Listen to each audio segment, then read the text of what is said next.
el 25 de noviembre. Estamos con San Agustín y les decía que no por ocupar uno este tono del judeocristianismo, del monoteísmo, con esta carga teológica que lleva San Agustín, no por eso nos estamos alejando de la filosofía o nos estamos alejando de las problemáticas recurrentes a lo largo de la historia del pensamiento en otros pensadores, ¿no?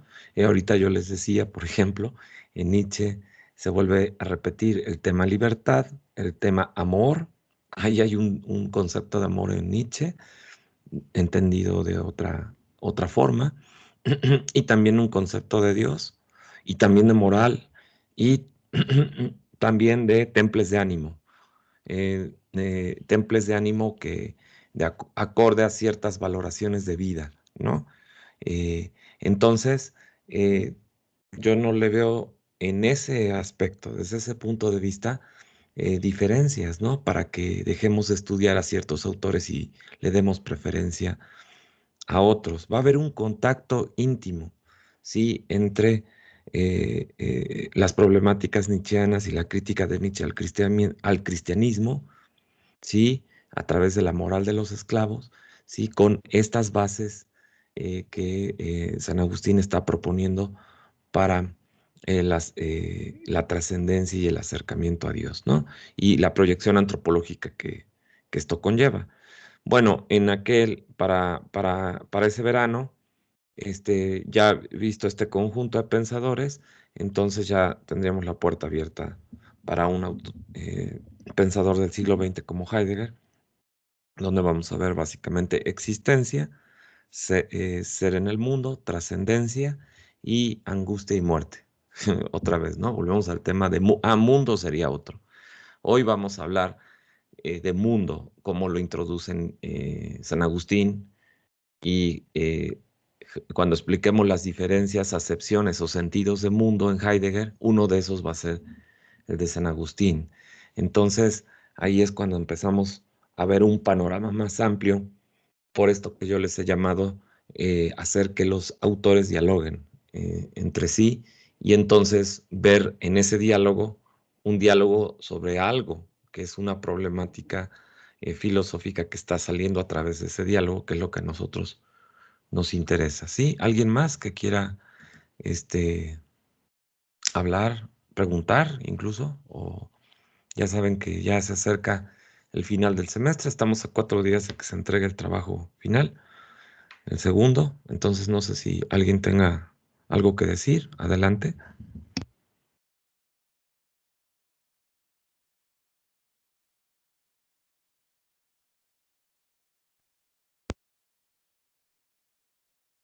Bueno, estoy aquí preparándome con agua.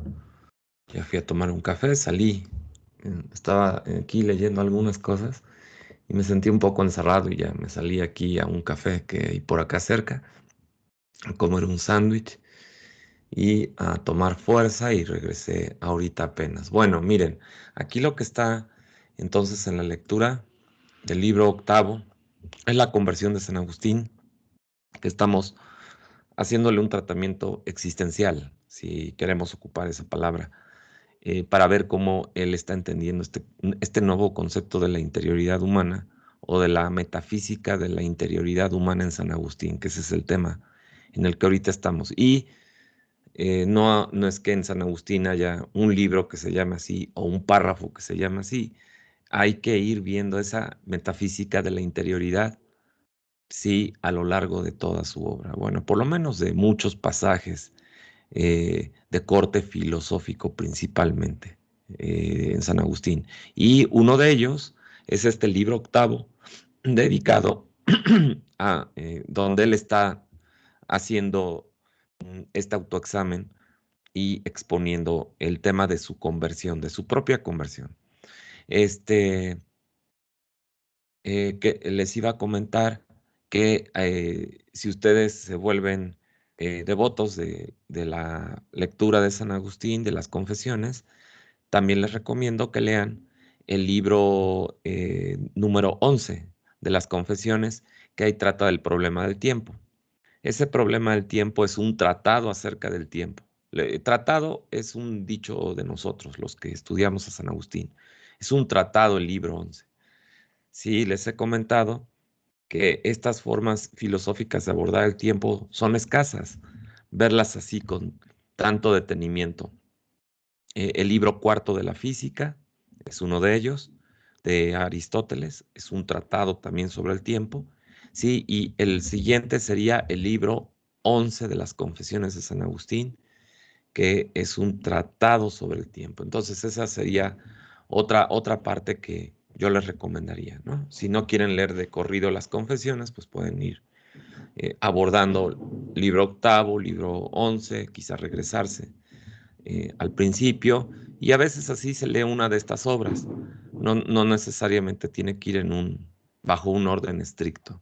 Bueno, entonces estábamos con el tema de la metafísica de la interioridad en San Agustín, y vean cómo repasamos rápido lo que ya leímos. Dice que hay una contienda de la casa interior. La casa interior es esta interioridad humana que se está abriendo en primera instancia como conflictiva. Sí, hay un conflicto, sí, hay una aflicción, hay un remordimiento, hay una preocupación del alma por sí misma. Esta es la nueva versión cristiana de ver las cosas, ¿no? En la versión clásica griega también hay una preocupación del alma, ¿sí? En función de alcanzar las excelencias humanas, ¿sí? El arte de vivir y principalmente la virtud. Alcanzar esas excelencias es llevar a la naturaleza humana, ¿sí? A su cumplimiento. Y esas acciones se llaman virtud, ¿sí? Son modos de ser. Entonces, no se ve claramente un tema de aflicción, ¿sí? Uno de los grandes tópicos para comenzar a hablar en antropología de interioridad es que esta interioridad se presente ante sí como conflictiva dentro de sí misma, afligida, ¿sí? En el tema del cristianismo se va a llamar el remordimiento, ¿no? Bueno, esta aflicción del alma sí es radical. Como ven acá, el alma afligida está partida en dos, al grado que podríamos pensar en dos almas, casi, casi, cosa que, como les digo, San Agustín no comparte esta opinión, que sería la de los maniqueos, que hay dos voluntades, una que tiende al bien y una que tiende al mal. Para San Agustín hay una sola voluntad, pero juega con la idea porque él participó, convivió y fue en un momento seguidor del maniqueísmo. Entonces, juega siempre con ellos, con la crítica, expone las ideas maniqueas y al mismo tiempo las supera, las va desarrollando, ¿no? No las deja de exponer. Entonces, dice aquí en la siguiente página, ya nada más los subrayados los vamos reiterando, que esta aflicción, remordimiento, la preocupación del alma por sí misma, se le revela a él como una tormenta de su corazón. Sí, esta tormenta del corazón es lo mismo que hablar de esta alma partida, dislocada, sí, que está abierta desde sí para sí misma. Sí, no está teniendo que ver con una indecisión que acalorada que alguien tenga entre optar por la opción A o por la opción B, como les digo, entre que van ustedes a comprar un helado con su familia y no tiene nada que ver con una aflicción o una indecisión de si optar por un helado de chocolate, uno de vainilla. ¿Sí? Eso no es interioridad humana, eso no es la partición o la tormenta de un corazón que se está debatiendo en una indecisión, si ir a jugar fútbol o ir a quedarse en su casa a estudiar. Eso no, de eso no se trata, sino es del elegirse a sí mismo. Sí, es la voluntad que está quebrada desde sí porque no puede alcanzar a que su deseo se transforme, su querer se transforme en un poder y obviamente el poder desemboque en un obrar, donde este obrar se resuelva el alma a elegirse a sí misma, ¿sí? A decidir por sí misma. Vean cómo San Agustín es un filósofo de la interioridad porque nos va a abrir a los dos modos de ser del existir humano. El modo de ser del que no está resuelto, del que no está resuelto a elegirse a sí mismo, ¿sí? Del que está caído, ahí va a meter el tema del pecado original, ¿no? Que ese es algo muy propio de él como pensador cristiano. El hombre es una entidad caída y esto hace precisamente que se parta en dos, dentro de sí mismo y no alcance el alma, ese yo, esa interioridad, apropiarse de sí misma. El alma no se puede apropiar, la voluntad no se puede apropiar de sí misma. No es transparente para consigo, no tiene soberanía de ella misma. Entonces aquí van a ver el lenguaje que ocupa es muy fuerte. En latín hay palabras aquí muy fuertes como es imperum, imperatum, ¿sí? No tiene esta capacidad de obedecerse a sí misma. Van a necesitar de un auxilio, ¿sí? Y ya saben de dónde lo va a sacar San Agustín ese auxilio, de Dios, ¿verdad? Que es la fuente, pues, de toda soberanía y de todo poder, y va a ser el que va a sacar a esta alma irresoluta. Irresoluta es que no está resuelta, ¿no? ¿Hacer qué? Hacerse a sí misma.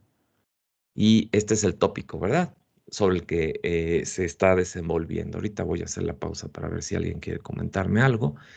Y dice, tú sabías lo que me estaba pasando y yo lo ignoraba. El estado de ignorancia en el que se encuentra este estado de ser es de orden afectivo, es de temple de ánimo, es pasional.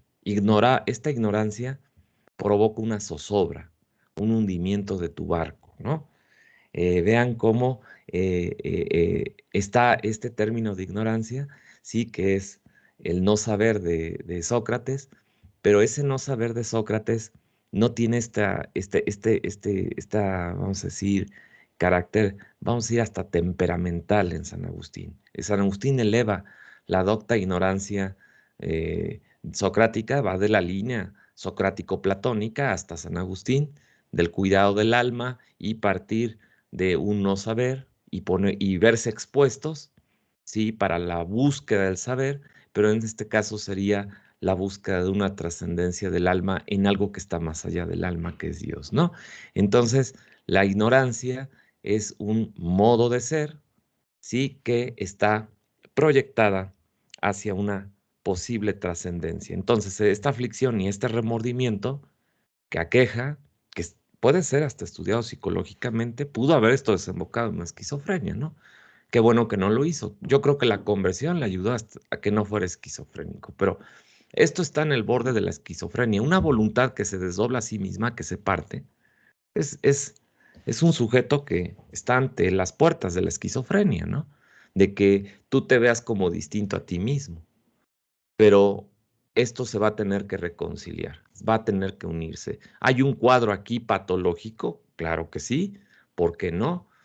Le podemos poner el texto a un psicólogo, a un psicoanalista, de un desdoblamiento que podría provocar esta pérdida de la identidad y verse uno en otro distinto, y eso se llama esquizofrenia, pero no pasa más, ¿sí? No pasa más por lo que va a venir a continuación. Dice que está turbado, dice, yo bramaba en espíritu, que ese es ese modo de ser del estar perturbado en lo más profundo del ser. Como ven, no hay un yo o una naturaleza estable en esa interioridad. Esa interioridad bramaba en espíritu, dice, indignándome con una turbulentísima indignación porque no iba acorde a un acuerdo y a un pacto contigo, oh Dios, siempre agitado, luchando la parte que se levantaba, una que trascendía, levantar, ahí está la epiqueia de, de la trascendencia de Platón, ¿sí? El más allá, el ir más allá hacia el ámbito de las formas esenciales, es una epiqueina, es un ir más allá, pero este levantamiento se veía contrarrestado por el peso de una caída, como dice ahí, contra otra parte de mí que va cayendo. Esa caída, pues se va a ver reflejada en el dogma de la caída en el pecado original, donde nos vemos desnudos, expuestos, después de que la pareja originaria, como les digo, pues ingenuamente le provoca un reto a Dios. Reta a Dios, trata de ser como Dios al probar o consumir el conocimiento del bien y del mal, del árbol, del fruto del bien y del mal, y eso sería como tratar de parecerse a Dios. Y lo que hay a cambio es que el hombre ahora se dé cuenta de su propia desnudez, de su propia fragilidad humana, y la expulsión del paraíso sería la expulsión precisamente de ese sentimiento, sí, vamos a decir, ese sentimiento de estabilidad es roto para siempre al verse ahora desnudos, ¿no? Bueno, la angustia de la indecisión, ahí dice abajo en el 20, es esta turbulencia, este bramar del espíritu, de la voluntad que está rota desde dentro, sale como sale en la forma de un temple de ánimo que va a ser la angustia, que no es miedo. El miedo es hacia las cosas. La angustia es al estar descubriendo esta nihilidad de ser en la que nos estamos encontrando. Estamos al filo de un abismo. ¿Se acuerdan que la vez pasada hablábamos del texto del ser abismal, ¿no? Aquí recuerden que tenemos el pasaje del hombre es un inmenso abismo, un inmenso abismo, grande profundum es ipso homo. Dice tú, Señor, tienes contados sus cabellos, pero lo cierto es que es más fácil contar sus cabellos que los sentimientos e impulsos de un corazón. Y después habla de la profundidad de este abismo, ¿no? ¿Cómo juzgaremos el corazón de los hombres a partir de que este corazón expresa o refleja en su naturaleza un ser abismal? El corazón es la metáfora para la interioridad. Sí, acá está el pasaje, entonces no me quiero perder ahí en repetir eso. Y el temple de ánimo que está aflorando es el de la angustia, porque la angustia no es ante objetos, ante cosas. La angustia, como va a decir Kierkegaard, es la angustia ante la posibilidad de ser. Pero ante esa posibilidad encontramos la impotencia de no ser lo que se debe de ser. ¿Sí? Es estar turbado por la indecisión, ¿no? Por la indecisión de optar por uno mismo y alejarse de las cosas del mundo como innecesarias. ¿Sí? El mundo, todas las cosas del mundo, todo a lo que tenemos acceso al mundo, y que nos podría dar seguridad, la seguridad necesaria para la decisión, también se hunde junto a esta voluntad que no se decide por sí misma. Ese es el problema. Ahí está el gran problema. Fíjense, compañeros, cualquiera de los bienes del mundo, de los satisfactores del mundo, sucumben y se sumergen, ¿sí? Y se hunden junto con la voluntad que no se puede decidir. ¿Sí? Es como ustedes caen en este estado de apatía, podría ser, vean, nuevo término, anoten, apatía, un estado de apatía profundo, ¿sí? Donde todo el mundo pierde su coloración de ser, pierde sentido, ¿sí? Y en ese perder su sentido se va hundiendo a sí mismo, obviamente producto de o como consecuencia de el hundimiento de la propia voluntad que no se puede decidir, ¿sí? Y entonces las cosas dejan de tener el sentido o la dinámica que tenían en un momento dado, ¿sí? Ya todo pierde su orden, su estabilidad. Eso, muy bien, es su estabilidad de ser, a partir de la pérdida de estabilidad del sí mismo, ¿sí? Y a esto se llama angustia. La angustia es la angustia ante la nada del ser, ¿no? Diría Heidegger más adelante. Entonces vamos a brincos, pasamos por Kierkegaard y después nos vamos. Ustedes pueden leer el texto de qué es metafísica, donde se habla de la angustia, ¿no? Como el temple de ánimo fundamental con el cual captamos esta nihilidad de ser. Entonces dice más adelante, luego dice, hice muchas cosas de las que no era, de las que no era lo mismo querer que poder, y sin embargo, no hacía lo que con afecto incomparable me agradaba mucho, pues sí, imagínense ya lo que le agradaba, ya no lo podía hacer, ya se veía incapacitado, acuérdense, todo se ha sumido, hundido en esta, en esta inestabilidad, ¿no? Y dice, y que al punto que lo hubiese querido, lo hubiese podido, antes así actuaba, ¿no? Quería, podía y actuaba, ahora ya no. Dice, porque en el momento en que lo hubiese querido, lo hubiese realmente podido, pero en esto el poder es lo mismo que el querer y el querer ya antes está hablando como que lo que su estabilidad emocional anterior, dice, ya era un obrar, ¿no? No había problema. Y ahora no pasa nada de esto, dice, con todo, no obraba, no obraba. Ahí empieza la dislocación, ¿no? Y dice, y más fácilmente obedecía el cuerpo al más tenue mandato del alma de que moviese a voluntad sus miembros, que no el alma a sí misma para realizar su voluntad grande en una sola voluntad. Entonces se pregunta, ¿qué es este monstruo? Y aquí ya estamos al borde de, como les dije, al filo de una patología esquizofrénica, ¿no? De verse a sí mismo como un ser defectuoso, monstruoso, deforme, cuya naturaleza no es la que desde el principio estábamos nosotros teniendo certeza y teniendo seguridad en sus actos y también en las cosas de las que se rodeaba. Había estabilidad cotidiana, emocional, y ahora está trastocado esa cotidianidad. La cotidianidad del ser en el mundo se trastoca, Heidegger, y se manifiesta en el estado de ánimo de la angustia. Por primera vez nos sentimos como ajenos al ser en el mundo, ajenos, ¿sí? Nos sentimos fuera de lo que es la cotidianidad del trato con los demás y con el mundo. Ya no puedo asirme ni con las cosas, ni tampoco con los demás. Y eso aquí se va a ver. San Agustín se va a tener que retirar, alejar de Alipio, va a haber una escena en su conversión donde se va a alejar de él, porque la amistad no es suficiente como una virtud para los griegos, para Aristóteles, que la amistad pueda salvar el tema ético político, ¿no? Sí, el tema ético sí va a tener que ser resuelto a través de otro medio, pero no por la amistad.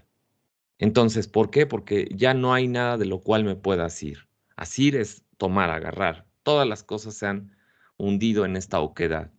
Manda el alma que se mueva la mano y con tanta prontitud que apenas se distingue la acción del mandato. O sea, entre la orden que da, la orden, el mandato, imperium, el mandato que da el alma, hace que el cuerpo se mueva. Pero ¿qué pasa? Manda el alma que quiera el alma y no siendo cosa distinta no siendo cosa distinta de, eh, no siendo cosa distinta de sí, no la obedece.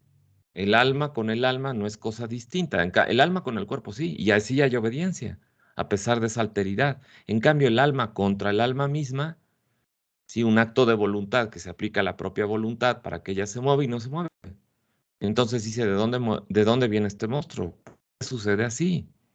Si el alma supuestamente o la voluntad es un todo en conjunto de una misma naturaleza, porque ella no tiene un dominio sobre sí misma. Esa sería una traducción para imperium, dominio, ¿sí? No tiene ese dominio directo. Es una palabra muy fuerte esta de imperium, ¿sí? A ver, les voy a dar un recordatorio breve de lo que de lo, de lo, de los términos para la palabra poder en latín. Son tres, ¿sí? Está la palabra autoritas, que alguien tenga autoridad, auctoritas, dice que ese es un poder moral basado en el reconocimiento, en el prestigio de una persona. A esto no se refiere San Agustín, a tener autoridad, que la voluntad tenga autoridad sobre ella misma, porque ese nada más es de prestigio, de reconocimiento, de tipo moral. Es como, por ejemplo, con un padre, con un maestro, que aunque él no tiene la ley, ni tampoco tiene un arma para obligarte, pero su autoritas, su prestigio, su conocimiento, su reputación hace que tú lo sigas y lo obedezcas. Esa es una forma de ejercer el poder. La autoritas a través del ejemplo, por ejemplo, un amigo, cosas así. Y aquí no se trata de eso, aquí se trata de violentar, la voluntad se violente a sí misma, porque este nivel de poder es muy tenue, ¿no? Muy ligero. El siguiente nivel en la mentalidad jurídica de los romanos está la potestas. La potestas es el poder político capaz de imponer decisiones mediante coacción y fuerza. Ese sí ya va más, es más picudo, ¿no? ¿Qué ocupa la potestas? Pues normalmente ocupa el respaldo de la ley. Aquí ya no son maestros, profesores que tú admiras y por eso sigues. La potestas es, por ejemplo, la de un funcionario público. Él, en base a la ley, te obliga, por ejemplo, la secretaria de Economía o el secretario del SAT a que el representante del SAT a que tú pagues los impuestos. Si no te viene una multa. ¿Sí? Si no te embargan o cosas de ese tipo. Entonces, estos funcionarios tienen una potestas.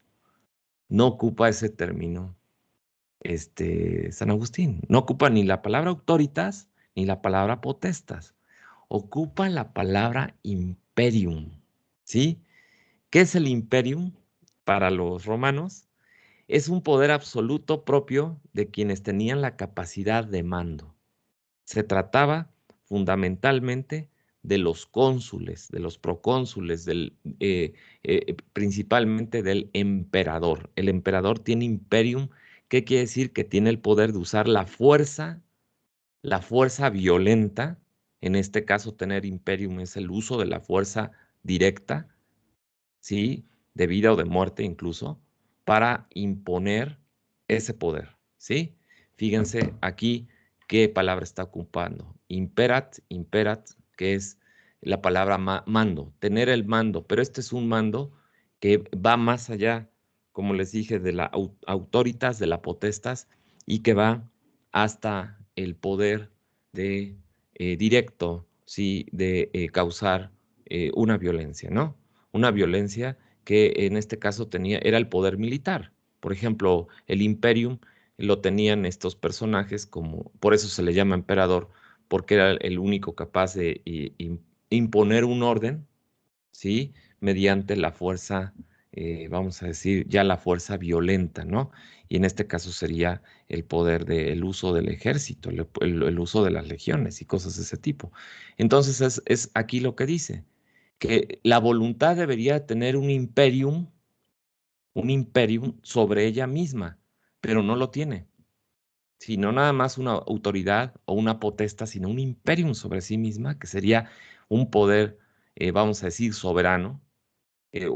Por cierto, para traducir imperium también se puede traducir como soberanía o dominio, dominio absoluto o soberanía, poder soberano.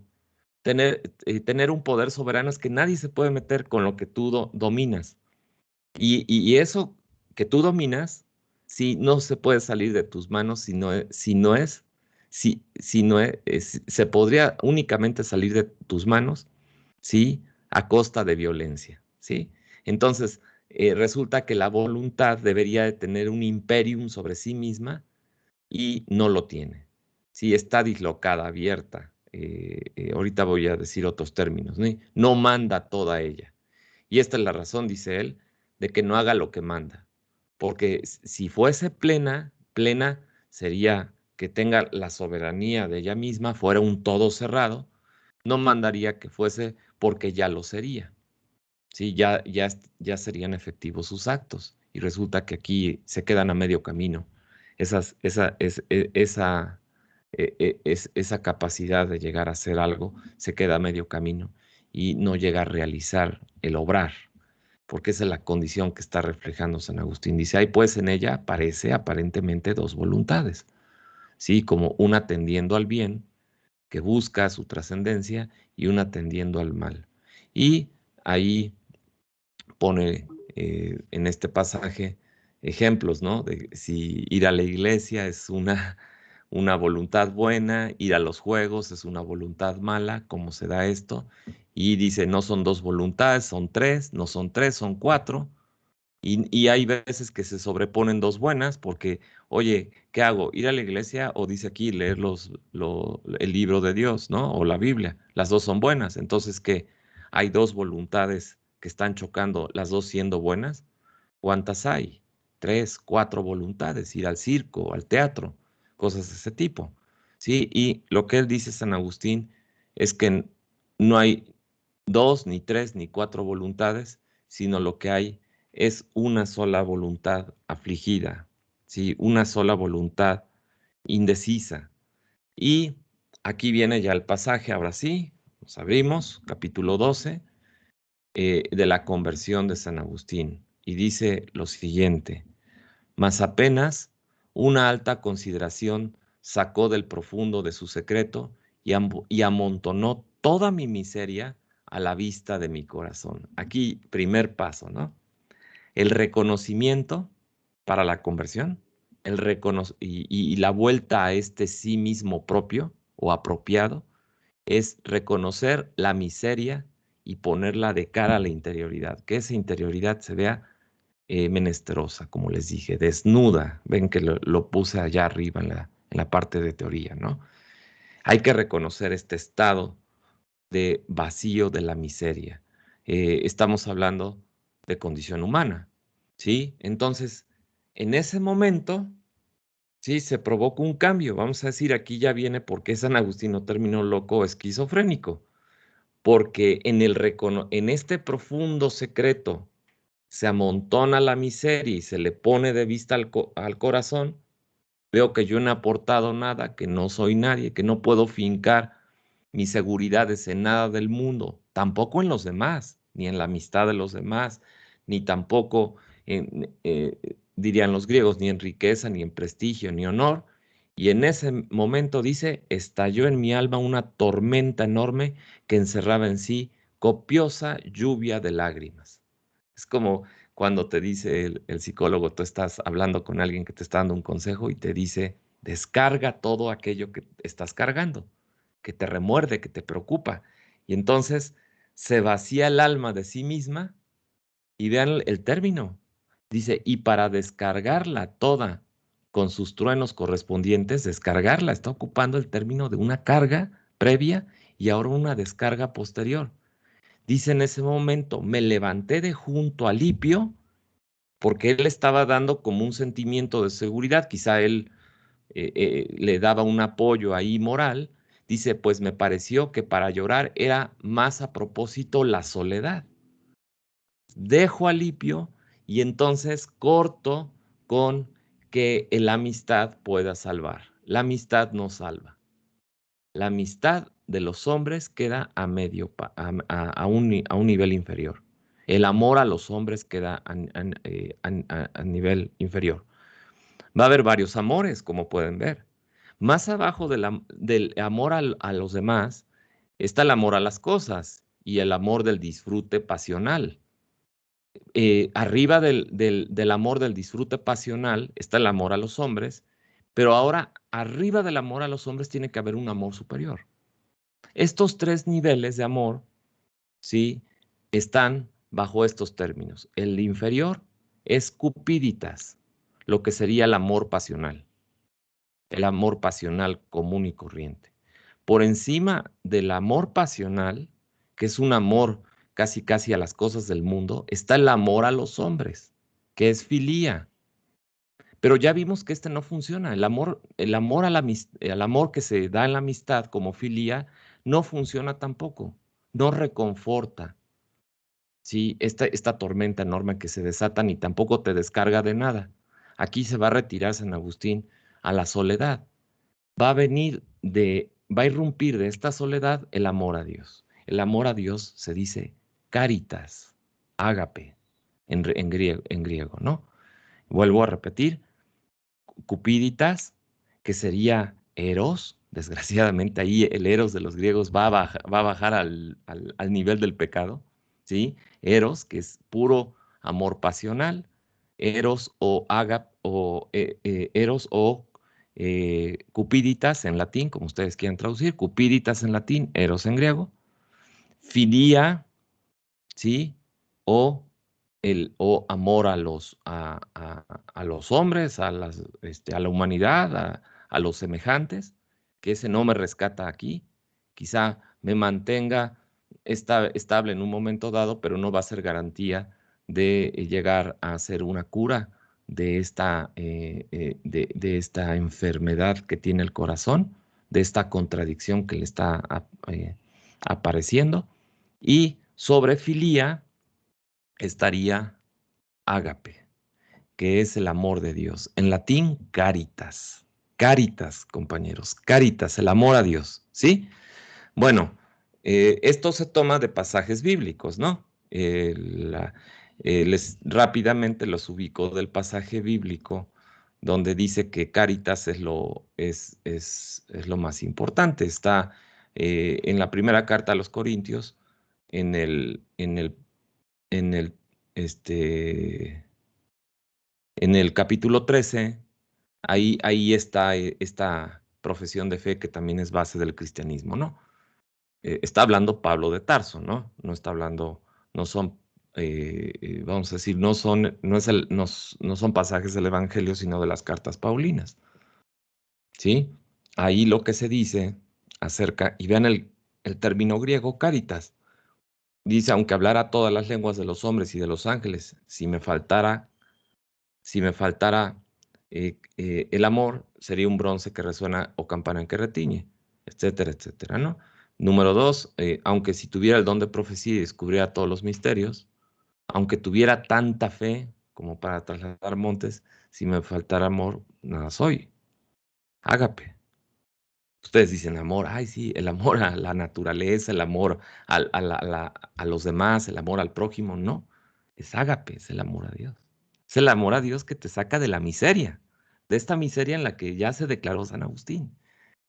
Tres, dice, aunque repudiara todo lo que poseo, incluso sacrificara mi cuerpo, pero para recibir alabanzas y sin tener el amor, de nada me sirve. Ágape, el amor a Dios. Cuatro, el amor es paciente y muestra comprensión. El amor no tiene celos, no aparente ni se inflama. El de los hombres sí. El amor a lo humano sí es celoso, es envidioso. No se diga el amor conscupiscible, ¿no? De cupiditas, ¿no? Ese arrasa con todo, ¿no? Incluso asesinas por el amor, ¿no? ¿Sí? En el otro no aguanta las ganas y ya sabes todo lo que pasa, todas las desgracias que pasa. Caritas, ¿sí? Dice, no actúa con bajeza ni busca su propio interés, no se deja llevar por la ira y no sé, todo eso que dice en la profesión de fe del cristianismo que toma las cartas paulinas, ¿no? Y San Agustín está ya enfocándose a crear un cuadro antropológico de esto, ¿sí? Dicen, en la carta paulina no se alegra de lo justo, sino que goza de la verdad, etcétera, etcétera, ¿no? Sí, pero no está hablando de un amor moral, de un amor humano. Está hablando del amor, del apego a Dios. Perdura a pesar de todo, lo cree todo, lo espera todo. Ahí está la versión en griego original y la traducción en latín para que la chequen. Dice, el amor nunca pasará, las profecías van a perder su razón de ser, o sea, todo se va a hundir, callarán las lenguas, dice, y no servirá el saber más elevado. El saber más elevado, el filosófico. Fíjense cómo aquí filosofía o búsqueda de la sabiduría como una tendencia y un deseo y un amor a la sabiduría se quedan en los dos primeros niveles. Cualquiera de los dos. La filosofía potencia, ayuda al amor tipo eros, también potencia, ayuda y guía, le da buena guía y buen sustento al amor tipo filía, pero que creen en la visión cristiana del mundo que siempre la fe supera la razón. El amor a Dios está más allá de la razón, es locura para los sabios, ¿sí? El amor a Dios no puede entrar dentro de los cánones categoriales, ¿sí? De el pensar racional, ¿no? Entonces, si me voy a poner en un tono, fíjense, Paulino, aquí es donde se hace mucho énfasis de que el auténtico fundador del cristianismo no es Cristo, no es Jesús de Nazaret, ni sus discípulos, ni Pedro, no, es Pablo de Tarso. ¿Por qué? Porque él pasa todo esto al mundo griego y a la mentalidad de los griegos. Él sabía griego, era judío, pero a él le encargan la evangelización de los gentiles. Los gentiles, obviamente, es el mundo, el resto del mundo griego. Dicen que hay un concilio, el primer concilio es el concilio de Jerusalén, dicen, en la carta de los Hechos de los Apóstoles, y que ahí Pedro y Santiago, que eran los cabecillas, ¿no? Que estaban, pues, refugiados, ¿no? Porque había muerto Cristo, ¿no? Y entonces estaban ahí no sabiendo qué hacer. Pablo se empieza a integrar a la comunidad. Ven que Pablo no conoció a Cristo, ¿sí? Él era un judío converso que se le había aparecido Cristo por ahí en el camino, y entonces se une a la comunidad, y como sabía griego Pablo, esa comunidad judeocristiana, pues quería todavía llevar a cabo las prácticas. Estaban en esa reunión conviniendo si se iban a seguir o no las prácticas de los judíos a la hora que se transmitiera el mensaje a los no judíos. Esos no judíos tenían que seguir las prácticas judías, ¿sí o no? Y dijeron que no era necesario.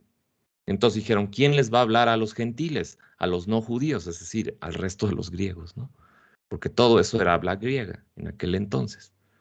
¿Sí? ¿Quién les va a hablar? Entonces dijeron, pues aquí tenemos a Pablo, este es un recién converso, sabe muy bien griego, pues vete, ¿sí? Con Bernabé, me parece, se fue, vete a Antioquía y nosotros nos quedamos acá. Fíjense, compañeros, esa comunidad judeocristiana que se quedó ahí en Palestina, en Jerusalén, se extinguió. No, ese judeocristianismo iba a florecer como una religión y no pudo hacerlo, que era un híbrido de prácticas judías con la nueva fe o la nueva creencia de las bases del mensaje de Cristo. No tuvo frutos. ¿Por qué? Porque lo más viable era que se renunciara a las prácticas judías del todo, como se quería, y no lo lograron ellos, por lo menos la facción o el ala de Santiago, ¿no? Que era el que llevaba ahí la batuta, según Hechos de Apóstoles. Bueno, entonces ya mandan a Pablo, él ni se iba, yo creo que no se daba cuenta de la repercusión que iban a tener sus actos para el futuro, y con el habla griega que él llevaba, ¿sí? Y su renuencia a que bueno, y su convicción, perdón, a que los griegos, los no judíos, no tenían que practicar la circuncisión principalmente, ¿no? Y otras prácticas judías no las tenían que llevar a cabo y se les iba a transmitir el mensaje de Cristo directamente, sin esas ataduras de seguir el tema de la práctica judía.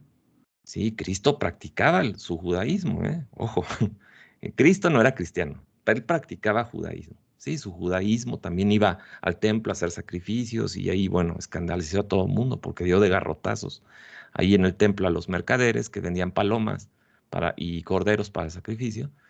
Y dijo, en la casa de Dios, pues estas cosas no se hacen, pero él era un practicante judío, Jesús de Nazaret. Entonces, cuando sale Pablo a Antioquía, junto con Bernabé, sale con la idea convencida de que van a transmitir el mensaje del Evangelio sin las prácticas judías. No era necesario para aquellos personajes. Ese es el cristianismo, el de hoy, el nuestro. ¿Sí? Y aparte, hablar griego, ¿no? ¿Y qué creen? En esas comunidades que él fundó Pablo de Tarso, perdón por hacer esta disquisición histórica, pero les va a servir, en esas prácticas en esas comunidades o iglesias. Iglesia es un término latino romano que significa asamblea, ¿no? Eclesia, perdón, griego.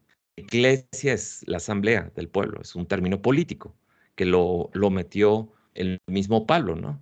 Para decir las asambleas de estos grupos que yo estoy reuniendo, empieza a evangelizar en todo el mundo griego, en Éfeso, de ahí sale la carta de los Efesios, Tesalónica, la carta a los tesalonicenses, etcétera, etcétera. En esas comunidades o iglesias griegas, de habla griega, es donde nacen los escritores del Nuevo Testamento, todos, que decían Evangelio según San Marcos.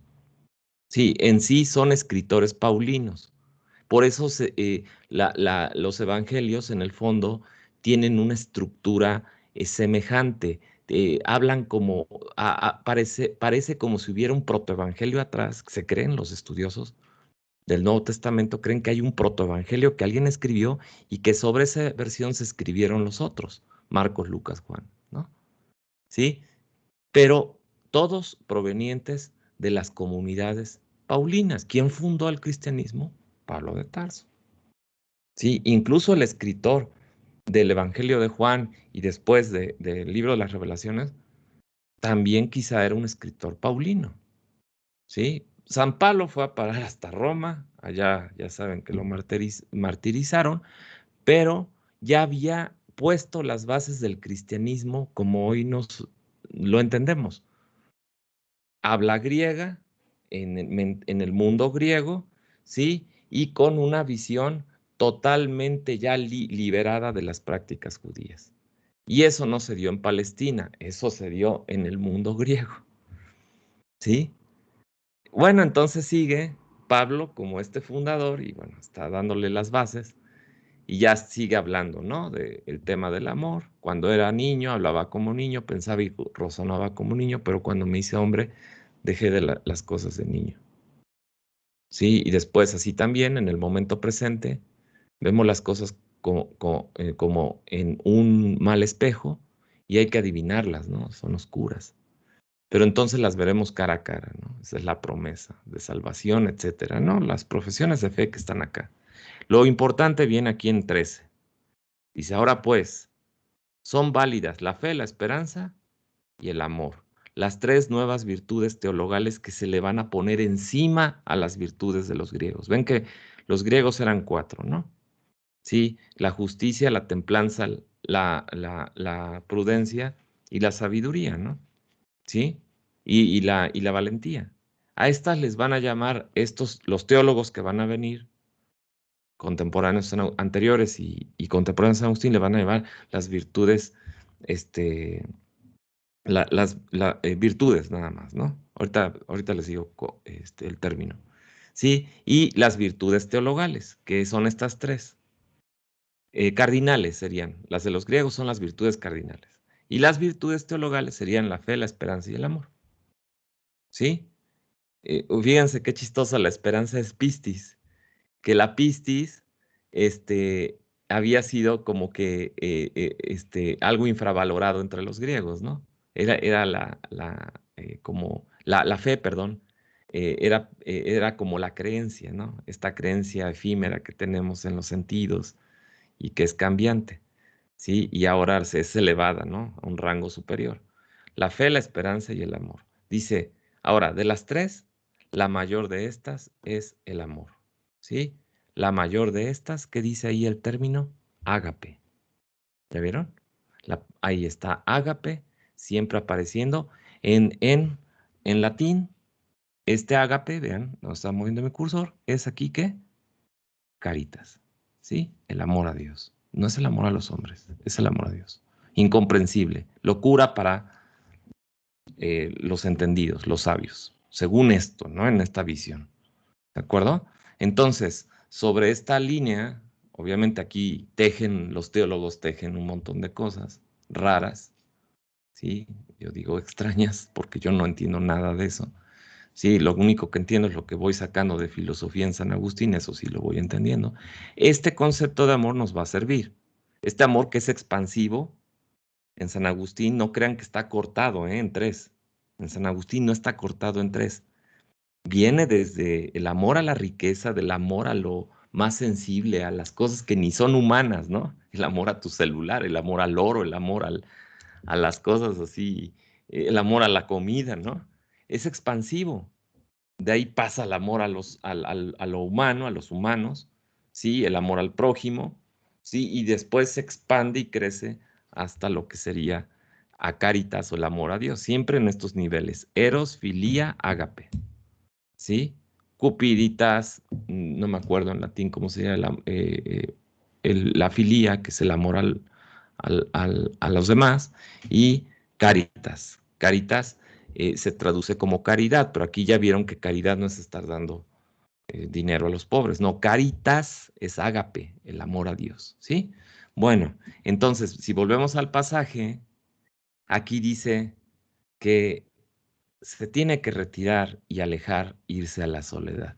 Entonces, yo tomo esto de la soledad, del retiro, que esto es un tema platónico, estoico, quizá también estoico, ¿sí? La soledad, el retiro a la soledad, para que entonces el hombre, el humano, se abra a su interioridad, ¿no? La soledad es el paso a la interioridad, esta interioridad donde no interviene el amor de amistad, ¿sí? Del amor de la amistad, y dice, y me retiré lo más remotamente que pude para que su presencia, la de Alipio y la de la humanidad como un todo, dice, no me fuese un estorbo. Esto nunca lo hubiera podido decir Aristóteles, ¿no? Sí, acuérdense, el fundamento del ético político es la amistad, toda la importancia que le da al tema de la amistad para formar el orden político, sí, de los iguales, que los que obedecen a la ley, que son iguales ante la ley. Sí, tienen que tener estos lazos de amistad. Y aquí la amistad es un estorbo. Alipio es amigo, acuérdense.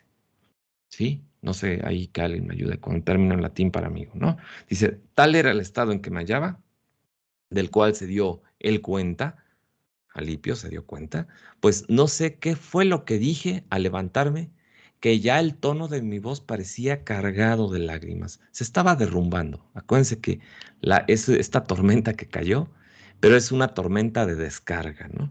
Ahí dice la palabra descarga. Sí, se quitó todo el peso de encima. Y esto causó un alivio, díganme si no. Y esta soledad no es negativa, no es la soledad que incomoda, es la soledad que va a dar un nivel de paz increíble, ¿no? Porque vean lo que sucede a continuación. Acuérdense que cuando se tiene este nivel de paz y de claridad, entonces ahora sí estás dispuesto a la decisión, a la gran decisión, ¿no? Puedes ahora sí tomar grandes decisiones. En un estado de turbulento, de aflicción, nunca tomen una decisión, pero ahora sí se toma la decisión. Y va aquí la parte muy importante, muy simbólica y está llena de paralelismos.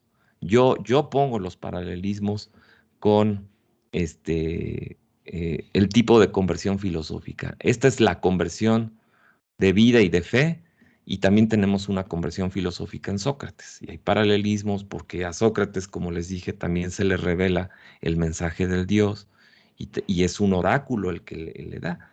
Dice que si Sócrates era el más sabio. Y el oráculo, ¿qué dice? El oráculo dice, sí es el más sabio y eso hay que interpretarlo. ¿Quién sabe qué significa? Vean cómo aquí va a tener una forma oracular también. Dice, decía estas cosas, aquí donde se mueve mi cursor, y lloraba con amarguísima constricción de mi corazón. Todavía estaba, ¿no? Al borde, ya estaba a 1 centímetro. Y dice, mas he aquí que oigo de la casa vecina, o sea, del vecino, una voz. Vean, ahí viene la parte oracular, ¿no? Se oye una voz, dice, como de un niño o una niña. Caray, imagínense que ustedes están ahí en el jardín y escuchan una voz como de un niño o una niña del vecino, ¿no? Y decía y repetía muchas veces. Aquí viene el oráculo, ¿sí? Toma y lee, toma y lee. Ahí abajo está la expresión que ustedes, pues, si quieren esta, imprimirla. Cuando ustedes digan, profe, ¿qué libro es esto? ¿Y qué hago? ¿Y cómo termino mi tesis? Toma y lee. Profe, es que la filosofía, quiero llegar a ser buen filósofo, toma y lee. Si no lees, no haces, no pasas a ningún lado, ¿no? Bueno, escriben esta, tole lege, toma y lee. Tiene la forma oracular, vean, de un mandato. ¿Se acuerdan que el oráculo que siempre es que un mandato? Está escrito en forma de enigma, porque pues ese toma y lee, uno quisiera que te dijeran la verdad neta, ¿no? De Dios, quién quieres que yo sea, ¿no? Toma y lee, toma y lee. Ahí no está diciéndote Dios, quién quiere que San Agustín sea. Entonces, tiene toda la forma oracular. Está oscuro, es misterioso, tiene un lenguaje indirecto, todos los requisitos que yo les había dicho que enlistamos en el tema 1. del formato oracular. Entonces, esto tiene que mover no el pensamiento, el oráculo lo que mueve es el sentimiento, no el pensamiento. Entonces, tiene el tono de mandato. A ver, ¿qué dice el oráculo de Delfos? Cuando vas a entrar y vas a pedir y tú pones tu pregunta al sacerdote para que la piti ahí haga de las suyas y te den la respuesta. Hay un mandato. El mandato es conócete a ti mismo.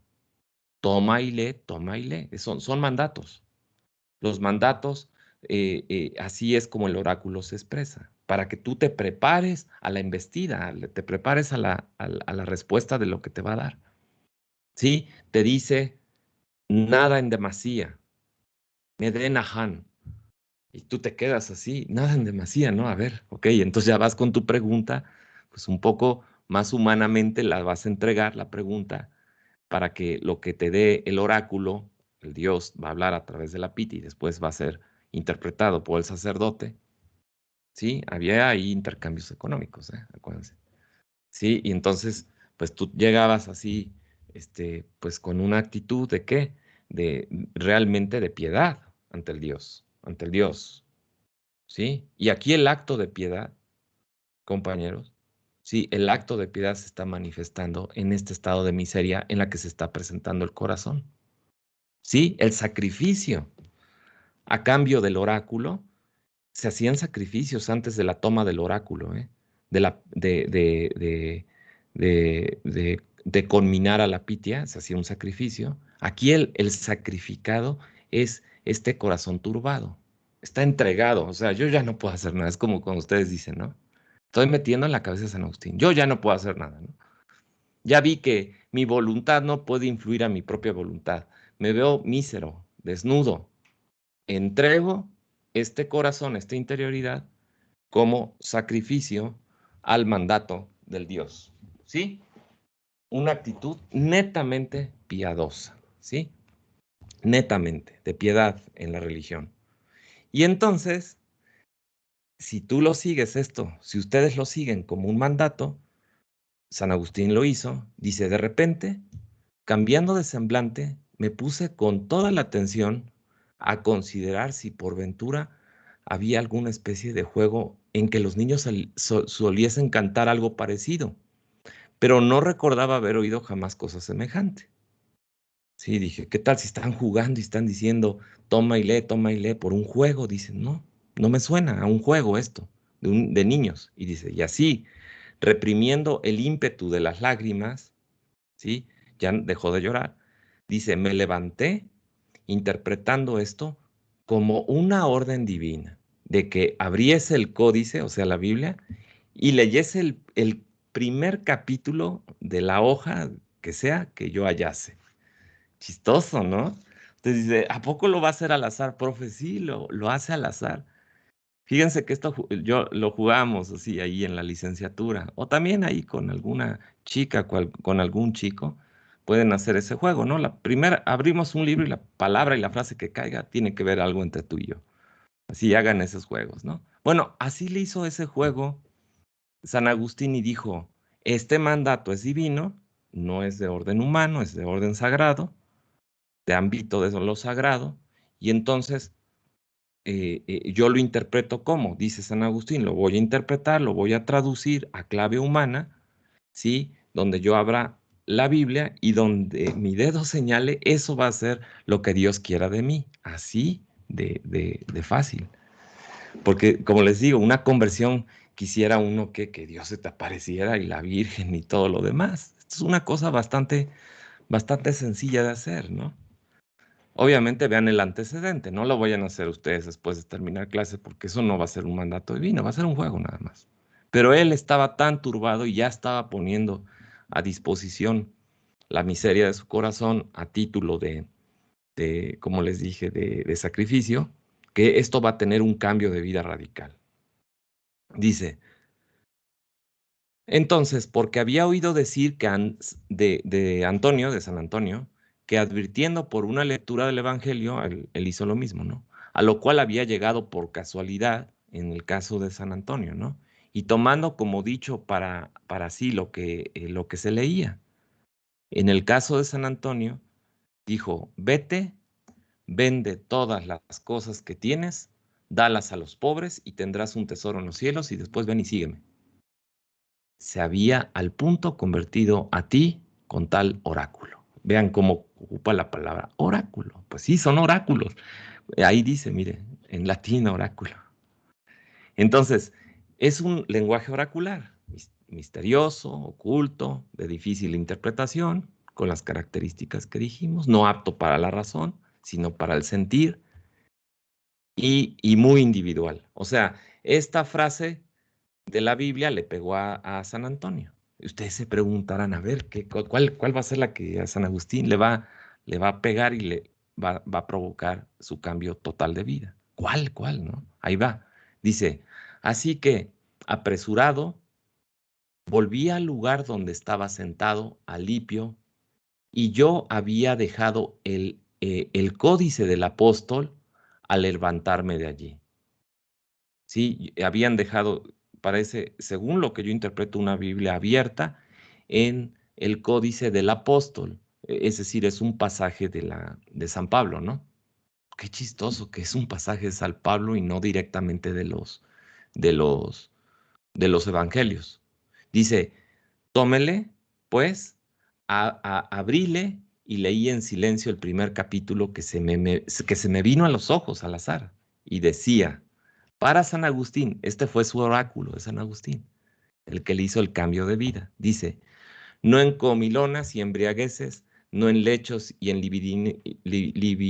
liviandades, no en contiendas y emulaciones, sino revestidos de nuestro Señor Jesucristo, y no cuidéis de la carne con demasiados deseos. ¡Pum! Ya, se acabó. Aquí está la conversión de San Agustín. Ustedes dicen, ya, profe, esto a mí no me significó nada. No, ya, como va diciendo San Agustín, a San Antonio, la primera, a San Agustín, esta.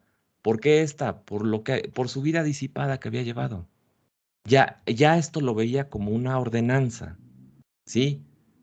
Ni en comelitonas ni en bragueses. Chin, le pegó a San Agustín. No en lechos y en divinidades. Chin, no, se había dedicado a todas esas, ese modo de vida, aunque sí pensaba en Dios, sí y trataba de seguir lo que le decía su madre, sí trataba y trataba, pero no hacía el cambio. No estaba dispuesto a renunciar a esto, porque ahorita el cambio de vida le va a provocar una renuncia completa, ya no va a volver a tocar y a ver esto, no va siquiera a rozar con su vida anterior. El cambio de vida, ya les dije, de la conversión es de 180 grados. Entonces, si este era el estado anterior, ahora con este oráculo le está diciendo, sí, el mandato divino o el mandato del oráculo le está diciendo, ya no vas a volver a tocar esto y tu vida va a ser totalmente distinta a esto. Si tú estás diciendo que tu modo de vida ya no va a ser este y vas a tener otro modo de vida, eso se llama conversión de vida, cambio de vida, conversión de vida radical. Y después ahí dice, no cuidéis de la carne, con demasiados deseos, demasiados, algunos, pero no todos. ¿Y qué pasa en San Agustín? Que, como le decimos, te cae el 20, ¿no? No sé a cada quien, ¿no? A mí, a ustedes. Yo creo que yo tendría que encontrar un pasaje, en mi caso, si lo abro al azar y lo pongo de la Biblia, claro, con todo el antecedente de haber estado en esta turbulencia de mi corazón, pues yo creo que tendría que decir no al celular, ¿no? O no a no sé qué, algo que realmente está bloqueando mi vida, ¿no?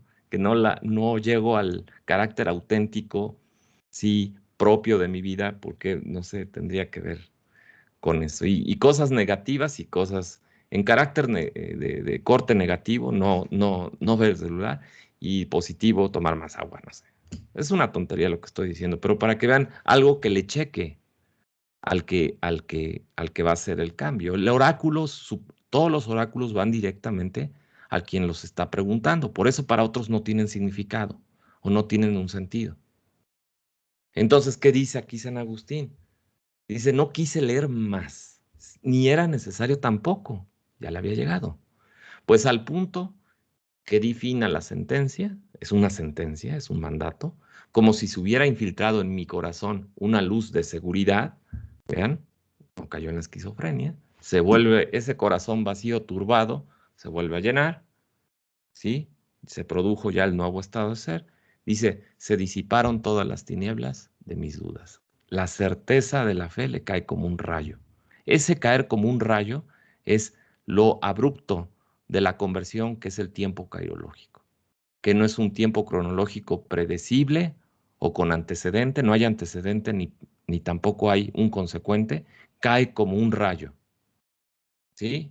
Tiempo cairológico, no tiempo cronológico, ¿sí? Y está expresado en pasajes de la Biblia ese tipo de tiempo cairológico, según los intérpretes, los teólogos, ¿no? Cuando dice que Cristo, cuando vuelva a regresar, en la segunda venida, dice, vendrá como un ladrón, ¿no? Que no te vas a dar cuenta ni el día ni la hora. Así es que dice los pasajes del Evangelio, estar preparados, ¿no? Porque puede llegar en cualquier momento, ¿no? Hay dos interpretaciones, que esa se iba a dar en tiempo histórico, en un momento dado, ¿sí? O que era en el corazón y en la vida de cada quien, ¿no? Porque llegaba el año 70 y no se daba nada, y después llegó el año 1000 y no vino aquel día en que iba a volver Jesús a resucitar a los muertos iba a hacer muchas cosas, a dividir a los buenos de los malos, a los justos de los injustos, no llegó históricamente, entonces ya todo se empezó a interpretar como si fuera un tema individual, ¿no? De cada quien, de estar preparados para la muerte y entonces en ese momento desnudarte y entregarte, ¿no? Y que tu vida iba a ser puesta en una balanza, ¿no? De justicia y de salvación y de vencer a la muerte principalmente, ¿no? Que ese es el tema de la resurrección y cosas de ese tipo, que es la teología, ¿no? ¿Sí? Entonces dice, se disiparon todas las tinieblas. ¡Zum!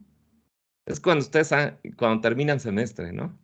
Y dices, ya, o la carrera, ¿no? Son unos sentimientos muy padres de exaltación humanos, ¿sí? Y yo creo que aquí esta pérdida del peso, ser liviano, ¿cómo se diría? Ser liviano, que sintió San Agustín, pues ha de haber sido bastante placentera, ¿no? Un estado de salud corporal y mental que lo hacían súper liviano. Al Ligereza, grado. ¿Cómo? ligereza. Livianez, ligereza. Sí, una ligereza que cuando ustedes han cumplido una labor, ¿no? Y que lo hicieron bien, claro. No es decir que se evadieron de la responsabilidad y después te queda culpa, ¿no? Aquí ya la culpa se retiró, la sombra es la culpa, la tiniebla. Obviamente hay un tema aquí de haber vencido, un tema del pecado original, ¿no? De eso va a hablar después, ¿no?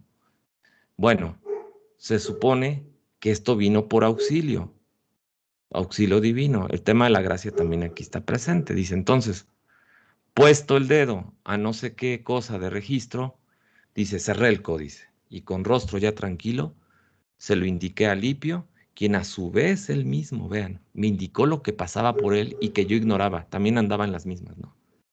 Pidió ver lo que había leído. Dije, dice San Agustín, se lo mostré y puso atención en lo que seguía, a aquello que yo había leído y yo no conocía.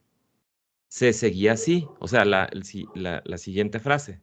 Dice, recibid al débil en la fe, lo cual se aplicó a él a sí mismo y me lo comunicó, y fortificado con tal admonición y sin ninguna turbulencia, vacilación, se abrazó con aquella determinación y santo propósito tan conforme con sus costumbres, en las que ya de antiguo distaba ventajosamente tanto de mí. Él también se convirtió. O sea, en la siguiente frase, Alipio también encontró su luz, su liviandad, ¿sí? Su ligereza de corazón, que es haber encontrado la esencia de esa interioridad, ¿no? El ser de la interioridad ahí tocó. La interioridad tuvo fondo y tocó fondo, pero tocó fondo no bajo el auxilio, obviamente, de Dios, ¿no? De la gracia de Dios, que es aquí, es quien te desfasó de ese estado anterior y ahora te pasó al nuevo. No es tanto tocar fondo como una piedra que dice, ya, pues hay un fondo y ya no puedo ir más allá. No, es un arrebato. Aquí Dios arrebata al hombre. Lo arrebata de su estado anterior y te toca, te elige, ¿no? Y entonces ya felices estos dos muchachones, sí dice, tenía acuérdense que dicen que San Agustín dice que tenía 33 años cuando le sucedió esto.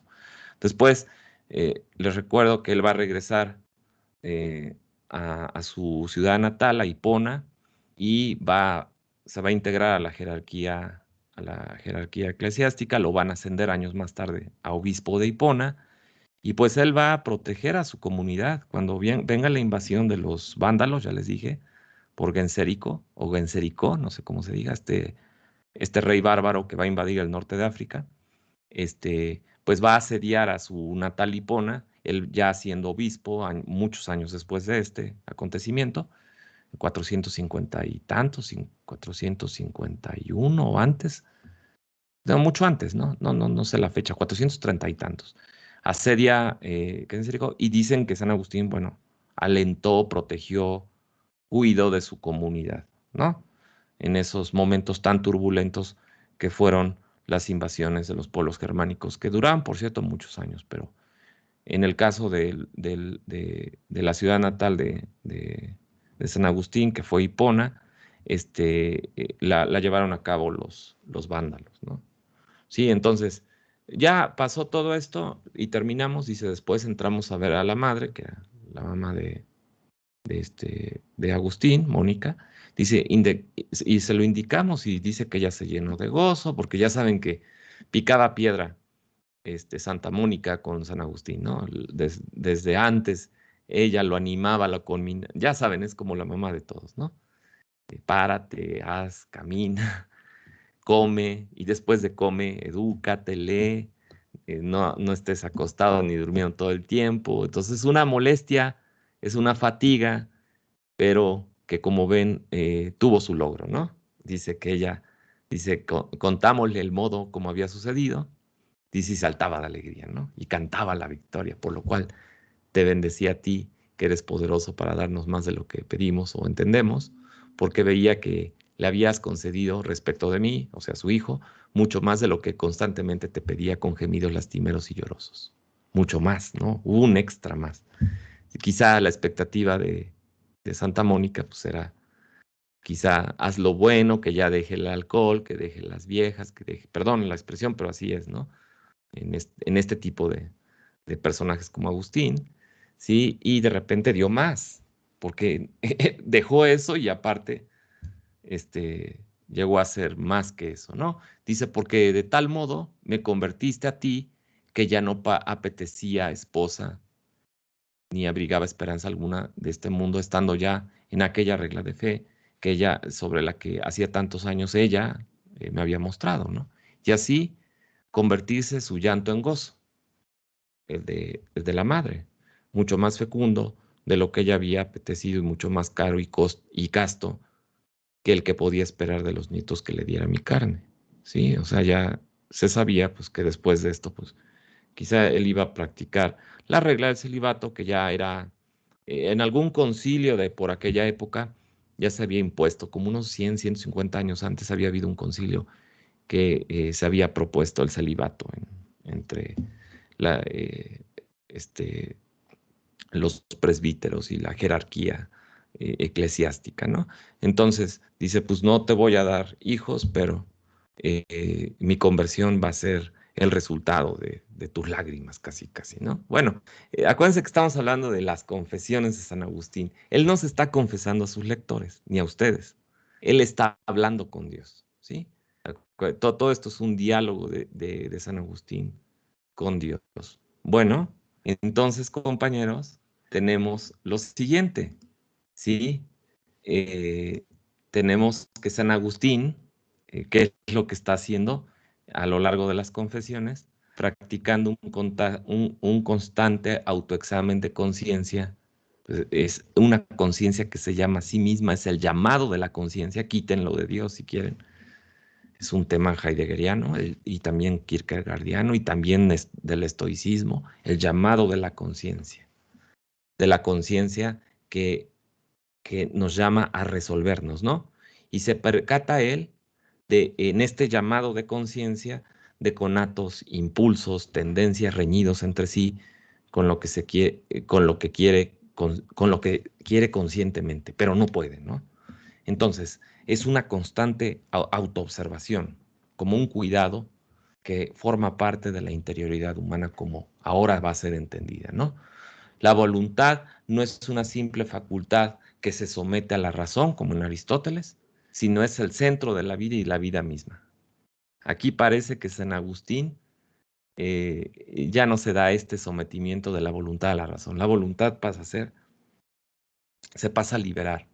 Ella misma se vincula con otra dinámica, que va a ser la dinámica del amor, donde la razón aquí ya no tiene tantos efectos. Ven que en Aristóteles, también Platón, pero más en Aristóteles, la razón calcula el justo medio a través de la frónesis, ¿no? Que es la virtud de la dianoia que te hace deliberar y optar por el justo medio. Pero es un cálculo racional el que hace en la ética de Aristóteles. Es el cálculo racional justo medio, acorde a la circunstancia, obviamente, de lo que es bueno para cada quien en un momento dado, ¿sí? Y se toma la decisión. La boleusis, que es la deliberación, te viene decisión, ¿sí? Y entonces, en San Agustín ya no aparece esto. La voluntad está así como liberada. Ay, qué bueno, ¿no? Que por fin alguien ya frenó. Vamos, fíjense, yo soy muy prohelenista o griego, pero voy a actuar con este tono irónico. Qué bueno que alguien ya liberó a la voluntad de la razón. Y ese fue San Agustín. La voluntad no requiere tanto de la razón, ¿sí? ¿Por qué siempre la razón tiene que estar ahí como siendo la luz para que la voluntad vea por dónde puede caminar? La voluntad tiene una luz propia y esa luz propia va a salir de ella misma. Y esto va a hacer la dinámica de interiorización de San Agustín, que se da cuenta que la voluntad, sí, es este todo envolvente que nos lleva hacia este estado de plenitud. ¿Quién va a ser el siguiente filósofo que le va a dar este corte, este carácter autónomo, propio a la voluntad a un grado todavía quizá mayor? Va a ser Nietzsche, ¿sí? Va a haber un maridaje ahí, si quieren, ¿no? Así, ¿de dónde va a salir esto? Nietzsche le va a llamar voluntad de poderío y la va a hacer un principio metafísico, ¿eh? Sí, ya esto viene desde Schopenhauer, pero el pensador que rompe otro más que se revela contra la razón, San Agustín tenía a sus espaldas a Platón y el neoplatonismo, sí, que siempre decían que la razón, y toda la filosofía clásica. Y Nietzsche tenía a sus espaldas a Hegel, que también para él, para Hegel, el sometimiento al espíritu absoluto como razón, ¿sí? Y ahora la voluntad o la pulsión de vida como voluntad de poder se va a liberar de estos yugos. Sería el siguiente pensador en estas escalas que vamos a hacer, que yo los invito a que hagan conmigo o ya independientemente vayan viendo así las cosas, ¿no? Una voluntad liberada. Vamos a tener un concepto de libertad aquí distinto al del cálculo racional, ¿no? Entonces, se presenta una lucha de la voluntad consigo misma, dividida, desgarrada. Aquí están los términos. Yo les decía aflicción y remordimiento. También ustedes podrían llamar vacilación, indecisión, la significación de la decisión, como ven, que va recobrándose poco a poco a sí misma. Bueno, no poco a poco, va a dar el brinco, el salto a una totalidad existencial, a la propia condición humana, ¿sí? Si ustedes ponen tantito entre paréntesis a Dios y les incomoda eso de la gracia divina en San Agustín, porque ese es un tema teológico, vamos a decir que este brinco a la totalidad existencial te pone de cara y de lleno a la condición humana, sin tapices, honestamente, de cara a ella. Eh, eh, eh, en la simbología de San Agustín se habla de la miseria, pero si ustedes convierten esa miseria en sin tapujos la condición humana, hacerse transparente a sí misma, ¿sí? Tendrían ustedes la clave antropológico-filosófica, ¿no? La voluntad debería resolverse autárquicamente sin auxilio de agente externo. Eso es lo que te diría la filosofía clásica. Si quiero, puedo, ¿no? Pero ¿qué descubre San Agustín? Que el querer se presenta de modo incomprensible, puesto que quiero, pero no logro hacer lo que quiero. No logro ser espectador de mis propias decisiones, de modo que yo las controle de alguna manera. Al decidirme y al tratar de decidirme, ¿qué creen? Ya estoy decidido. A esto se va a llamar en filosofía existencial futura, siglo XX, facticidad humana. La facticidad humana es que cuando yo pretendo dar el brinco, ¿qué creen? De libertad, ya estoy decidido. La libertad, yo, dice, no soy libre absolutamente, ¿sí? En la decisión no soy dueño plenamente de mí mismo, puesto que ya me encuentro circunstancialmente arrojado en la existencia por la cual yo soy libre. Y sin embargo, tengo que decidirme. Qué paradójico, ¿no? Es una paradoja terrible el tema de la libertad y la existencia, que de aquí puede salir, puede ser una beta. San Agustín puede ser un apoyo para pensar en estos temas. Al decidirme, al yo crearme a mí mismo, ya estoy creado. Al presentarme, ¿sí?, en el escenario de la libertad, ¿sí?, ya estoy fácticamente puesto en cierta condición de ser, para ser libre. Pero eso quiere decir que yo no soy el autor, ni tampoco el espectador de mis decisiones. Sí, la vida se me va y transcurre en mis decisiones. Es más, yo en mis posibilidades de ser. Es más, yo no estoy frente a mis posibilidades de ser. Yo soy mi posibilidad de ser. Es un yo arrojado. Es un existir arrojado. Siguiente, en la libertad de nuestro obrar late esta vivencia fundamental. Yo quiero, pero no puedo querer mi querer. Aquello desde lo que quiero, lo tengo que experimentar como si fuera espontáneamente. ¿Por qué? Porque ya les dije, no puedo ser yo el espectador o ponerme fuera de mí y ver lo que hago, sino que yo transcurro en mi querer, por lo cual no puedo producir el fondo de mi querer, ni tampoco la facultad de decidir. Ya estoy decidido o ya estoy puesto en mi decisión. Por ejemplo, soy capaz de amar, dijera San Agustín, pero cuando amo, soy incapaz de generar mi amor. Soy capaz de amar, quiten amar y pongan libertad.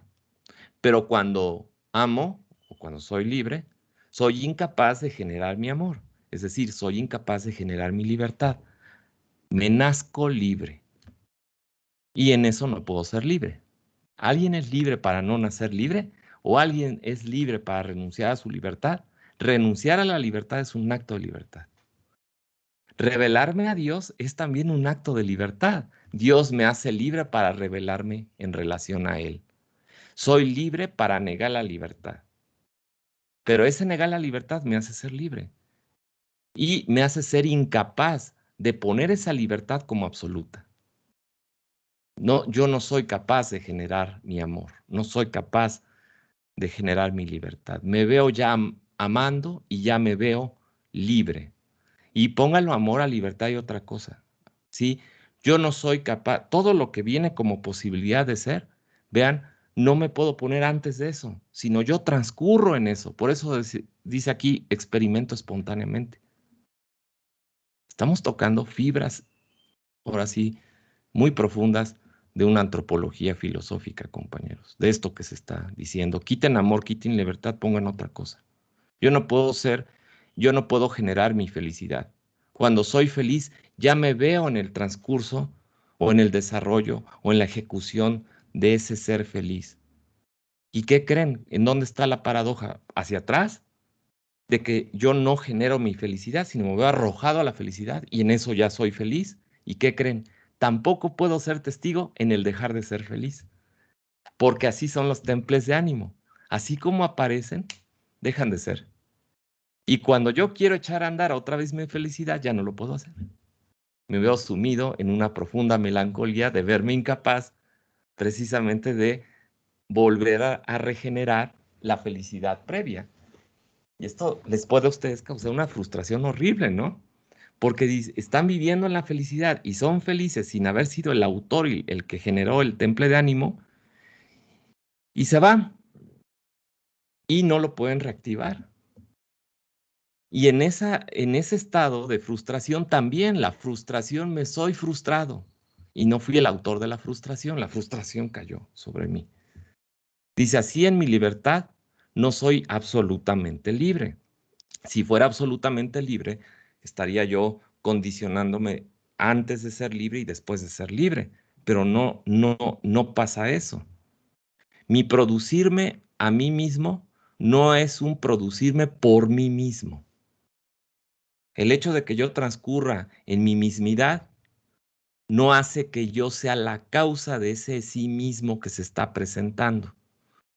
No solo las condiciones externas de mi existencia no las debo a mí mismo, tampoco me debo a mí mismo entonces mi propio ser.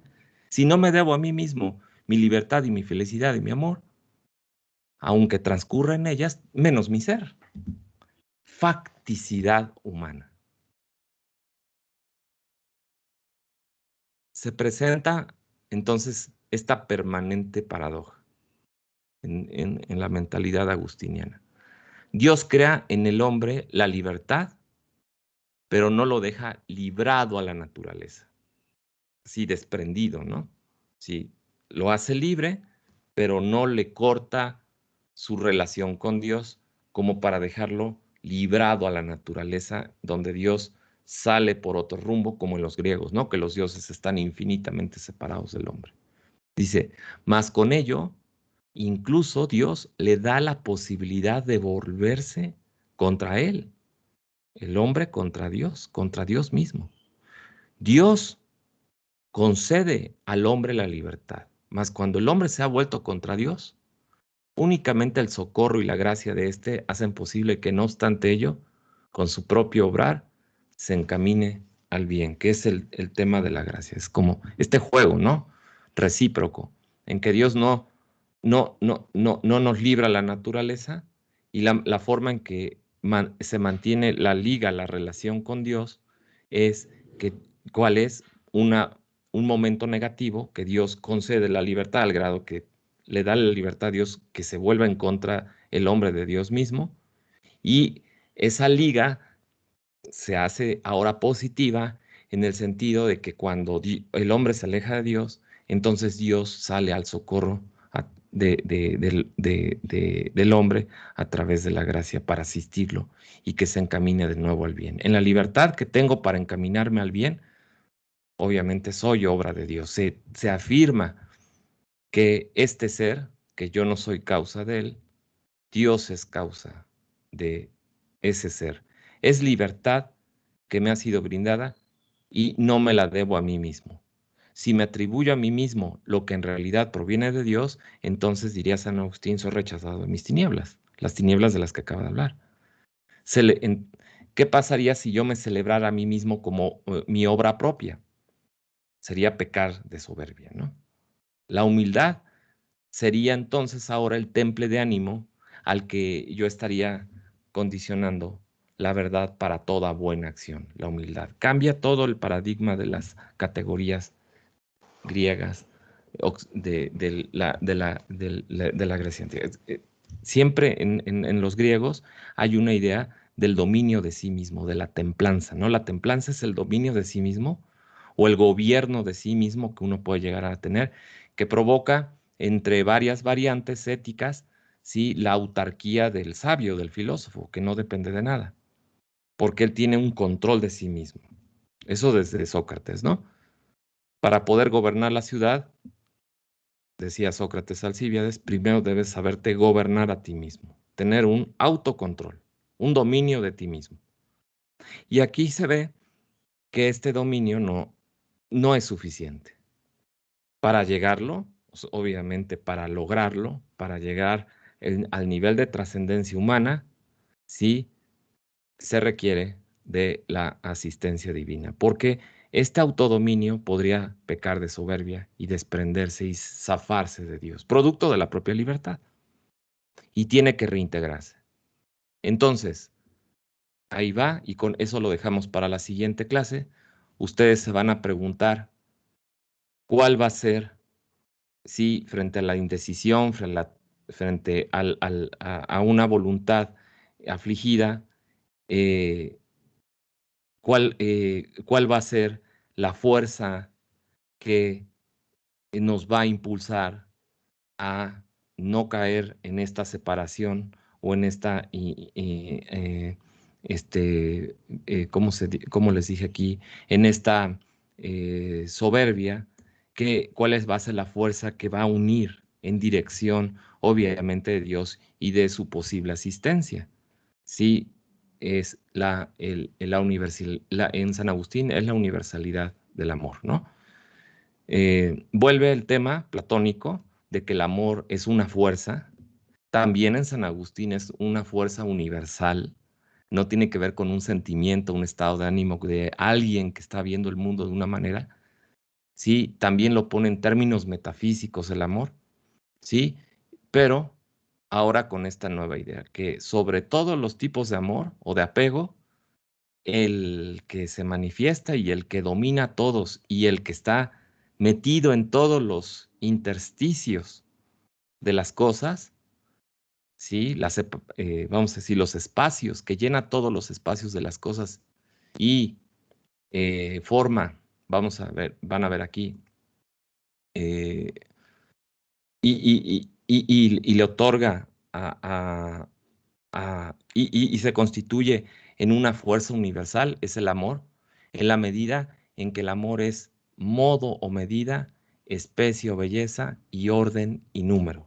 ¿Sí? Esa es la forma en la que el amor como fuerza está organizando y dándole armonía a todas las cosas creadas. A este concepto San Agustín le llama el ordo amoris, el orden del amor, donde pues el hombre eh, se va a ver rodeado y va a organizar su vida en función a Dios en base a esta idea del amor. Muy parecida, muy paralela al eros platónico, también de orden universal y metafísico. Vean la metafísica del orden del amor, ¿sí?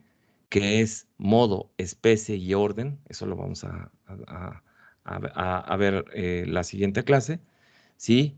Pero ahora acuérdense que al final, en el punto último de trascendencia, sí está la relación íntima con Dios, como relacionándose a partir de esta idea de interioridad humana, ¿no? Que no está tan presente o no se ve tan claramente en los griegos, ¿de acuerdo? Bueno, ahí le vamos a dejar, voy a tomar lista y eso va a ser lo que siga en la siguiente clase. Les dejo las citas que siempre se leen y se ven muy bonitas, ¿no? Cuando se las pone alguien ahí en un libro o se las escribe o se las dedica uno a alguien, pero pues vamos a tenerlas que ver en todo su contexto filosófico, ontológico, y van a ver que es mucho más complicado de lo que aparentemente se ve, ¿no? Sí, estas citas como mi peso es mi amor, me lleva a donde quiera que voy. Está hablando peso, peso y medida, ¿no?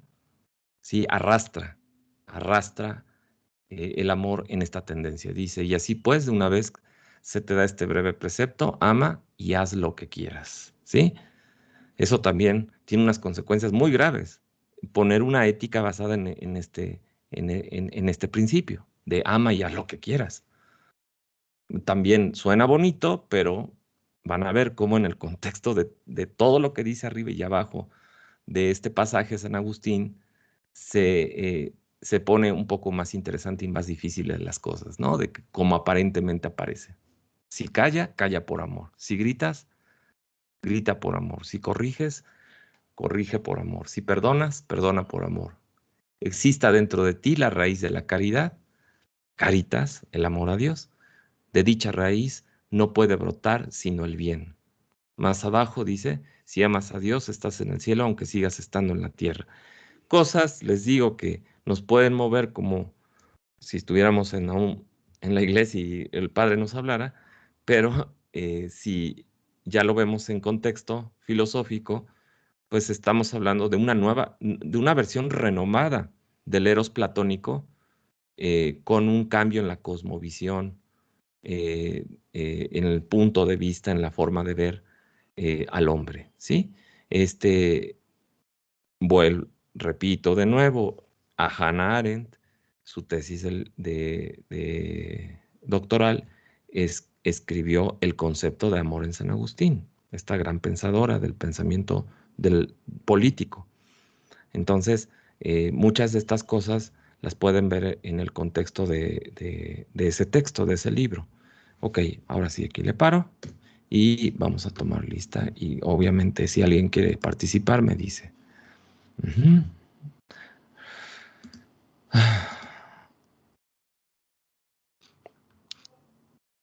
Esta es la clase del 25. Perfecto. 25. A ver, Jonathan Aguilar, Presente. Ángel Amador, Presente.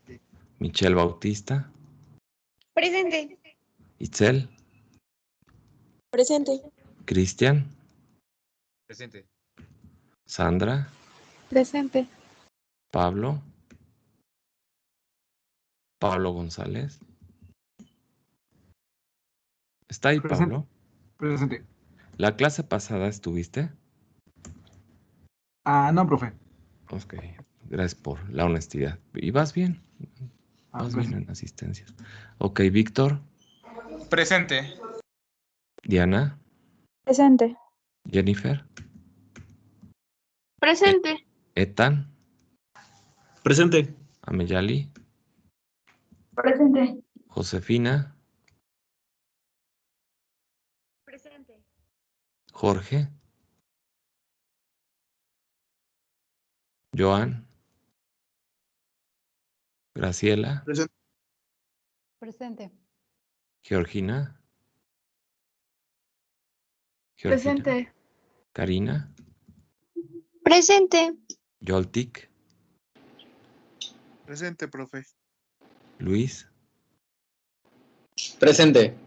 María Reyes, Presente. Humberto, Presente. Maite, Presente. Norman, Brandon, Presente. Yulisa, Presente. José Díaz, Presente. Pamela, Ricardo, Jesús Contreras, Presente. Ricardo y Luis Rivera. Presente. Jorge Muñoz, falta. Norman Tomé, Norman, falta. Presente, profe. Ups. Ok, Norman, ¿verdad? Pamela Sí. García. Pamela García. A ver, ¿está ahí Pamela? Tu. No, no está. ¿No se me escucha? ¿Cómo? Está hablando, pero se escucha bajo. Por eso aquí estoy, no se me escucha. Ah, sí. ¿Estás ahí? Profesor Ricardo Cuacuas, dice que los la clase ahorita. Ok. Sí, él estaba hace rato. Bueno, está bien, gracias. Nos vemos la próxima semana y apúrenle con sus proyectos, ¿vale?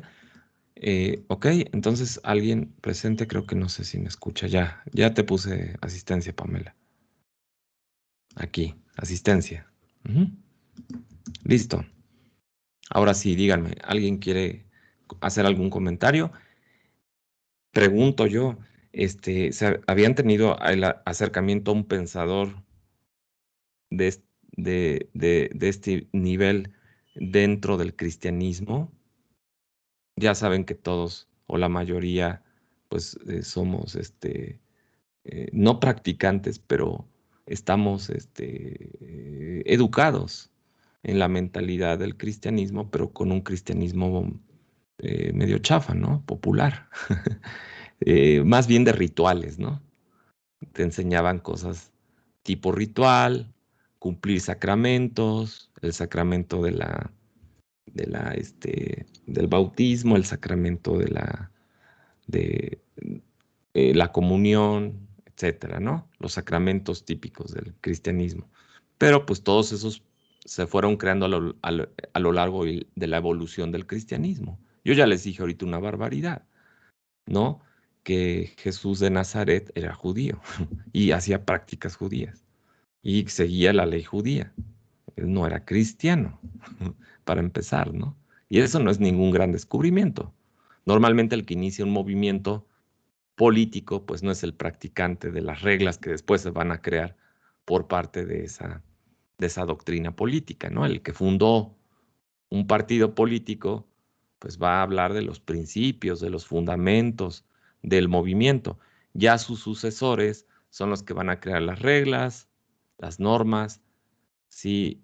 La ideología de ese partido, que quizá al principio el fundador pues ni tenía la menor idea de que eso iba a pasar. Si vemos a Jesús de Nazaret como un personaje puramente histórico y hiciéramos el experimento de jalarlo en el futuro y ver qué es lo que pasaba en las distintas etapas del cristianismo, pues se hubiera asustado, ¿no? De cosas buenas y malas. Buenas, diría, oye, yo no quería llegar a esto, yo quería decir esto otro, ¿no? Buenas. Y malas, pues también se escandalizarían, ¿no? ¿Sí? Entonces, nosotros cuando asumimos eh, de forma tradicional, no elegida, sino tradicional, asumir es como aceptar una religión, la que nos toque a cada quien en el mundo, nos encontramos ante una paradoja, ¿sí? De esas prácticas rituales, ritualísticas de esa religión, ¿sí? Contra los principios, los fundamentos, las bases de esa propia religión, ¿sí? Y yo se las he indicado en algunos pasajes y en muchos otros, ¿no? Eh, que no necesariamente en todos los pasajes de la Biblia todos tienen que tener una base, un fundamento religioso. Hay pasajes bíblicos que son morales, se parecen a la de los griegos, son paralelas a las de otras culturas. Hay pasajes que son puramente literarios, que no hay que darles la menor importancia. Otros que sí son históricos, se han comprobado que sí sucedieron esos eventos. Otros requerirían nada más de muchos pasajes de la Biblia. Sería suficiente un método alegórico y ya, para sacarle una moral de eso. Como les dije, de que se dividieron las aguas del Mar Rojo cuando pasó Moisés. Eso históricamente pues no sucedió, tiene una alegoría, se aplica la alegoría moral y se acabó, ¿no? Porque no puede suceder un evento de ese tipo, de esa naturaleza, es una alegoría, se interpreta y se acaba. Pero habría ciertos pasajes, sí, fundamentales, quizá muy pocos, que de ahí nacería la propia esencia de la religiosidad. ¿Sí? Como un gran evento, como una gran creación del hombre, ¿no? Acuérdense que el hombre ha hecho filosofía, arte, religión, política, ¿sí? Como grandes creaciones, ¿no? De lo que es el ser humano, como un ser racional o un ser distinto a los animales, tampoco como un dios. Sí, y esas cosas, el arte, por ejemplo, ¿no? Entonces, son grandes fenómenos que el hombre, por los cuales o en los cuales el hombre crece, se hace lo que es él, ¿no? Hombre. Unos se practican más que otros por nosotros, ¿sí? O se participa más o menos, pero en todos ellos hay actos fundacionales. Esos actos fundacionales son el corazón, el centro de lo que sería el arte, el centro, el corazón de lo que sería la religión, el centro y el corazón de lo que sería la filosofía y también la política. Lo demás sería secundario, accesorio, ¿sí? Entonces, ¿cuál es ese centro del homo religius, del humano que por naturaleza tiende a religarse con un elemento de lo trascendente, de lo absolutamente otro? ¿Cuál es esa esencia? ¿En qué consiste esa religiosidad en lo humano? Eso es una pregunta antropológica.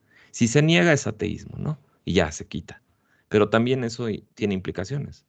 Y si se afirma como parte de la naturaleza humana el que tenga esta tendencia a la trascendencia, no de sí mismo, no de la sociedad, sino la trascendencia hacia lo totalmente otro de carácter divino, entonces tendríamos que hablar de eso y explorarlo, preguntarnos por eso.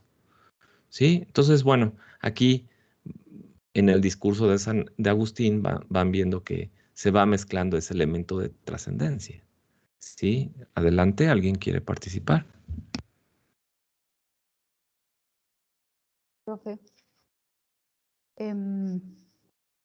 la contemplación nos lleva a la interioridad, desemboca, se relacionan. Sí, sí, pero es otro tipo de contemplación. Cambian aquí los parámetros de la contemplación de cómo la pensaban los griegos. La contemplación, el acto contemplativo es definitivo en los griegos, ¿no? Sí, es la forma en que el pensamiento, la inteligencia ve directamente la esencia de algo. Sí, se dice theorein, el acto de contemplar. Así como el ojo ve el aspecto visible o ve lo que se manifiesta como visible, la inteligencia contempla, ve, también ve, pero el rasgo esencial o inteligible de la cosa. Sí, eso se llama inteligir algo, ¿no? Que tú entiendes el ser de algo, no por su forma de manifestarse sensiblemente, sino por su rasgo inteligible. Si es Platón, son las formas esenciales. Si es Aristóteles, es la forma específica, el eidos específico de algo. ¿Sí? Aquí no hemos alcanzado un grado o una idea de la interioridad humana. ¿Por qué? Porque los griegos siempre están volcados hacia afuera. Su pensamiento es realista. ¿Sí? El espectador está tachado. La subjetividad humana está tachada en vistas que a que el acto contemplativo se disuelve, se exterioriza y se identifica con lo visto. Pensar que es hacerse uno con la realidad, donde el pensamiento se tacha, se hace un lado, para hacerse uno con la realidad. Dice Parménides, pensar y ser son lo mismo. Pero el pensar le es irrelevante la posición que tome, siempre y cuando él se haga al ser. Este es el realismo en los griegos, que les impide precisamente tener un concepto de interioridad. Tiene que empezar a ver este tipo del conflicto, de la autoexamen, de la aflicción, de la soledad, donde la contemplación no se pose en la faz de la esencia de las cosas. La contemplación ahora va a posarse, ¿sí? Vamos a redirigirse no a través de la razón y la inteligencia, sino a través de la voluntad. Y esto va a traer fuertes consecuencias para la teoría de las facultades, Graciela. Nosotros pensábamos, como los griegos, que solamente la inteligencia, la razón contemplaba. Y ahora parece ser aquí que al tomar la batuta la voluntad tiene su capacidad de contemplación. Uno, de contemplarse a sí misma. Ya hay un tema de interioridad. Y dos, que a través de esa contemplación de sí misma obtienes la contemplación de la entidad divina o absoluta. El mundo y la naturaleza pasaron a segundo término frente a esta contemplación que se redirecciona hacia un nuevo horizonte, donde toma a la facultad de la voluntad, ¿sí? Como la facultad primaria, ¿no? Para llevar a cabo este acto contemplativo. ¿Sí? Eso se puede investigar. Ahorita no tengo los autores, ¿no? Pero es debatible, ¿no? Que la facultad de la voluntad tenga un tipo de intuición. Tú dirías, es que la intuición está del lado de la razón, ¿no? La voluntad intuye, ¿sí? La voluntad intuye. Y entonces intuir, ves que es captar, es el producto de una contemplación, es la captación de lo que se da en la contemplación. La contemplación al contemplar capta, intuye. Intuición que no tiene una mediación, se da directamente sobre la cosa. ¿Sí? Si ya no son las cosas, ya no es la naturaleza, tú me preguntarás, ¿Qué es lo que capta e intuye la voluntad? Cuando intuye. ¿Con qué intuye la voluntad? Para San Agustín es el amor, ¿no? Lo que potencia esa intuición de captación y de contemplación. ¿Sí? Vamos a decir, la fuerza o la dinámica de la contemplación que utiliza la voluntad para poder captar e intuir. Ahora tú me preguntas, ¿qué es lo que capta y lo que intuye? Por lo menos de entrada, dos cosas. A sí misma, en tanto interioridad, y a la entidad absoluta divina.